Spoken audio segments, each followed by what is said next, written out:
Hi welcome to my channel lucky cooking blogs. Good afternoon అండి.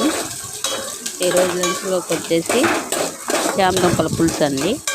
Onions వేగాక టమోటాలు వేసి బాగా వేయించి తర్వాత జామ దుంపలు పసుపు ఉప్పు కారం వేసి కలిపేసి నీళ్ళు పోసి సింపుల్గా వండుకుంటాం. చింతపండు పులుసు ఏమేవండి, మసాలా వేస్తాను, అందుకని మసాలా కూడా చేస్తాను. అలాగే టేస్టీగా బాగుంటుంది. మీరైతే ఏం చేసుకున్నారో కామెంట్ బాక్స్లో కామెంట్ చేయండి.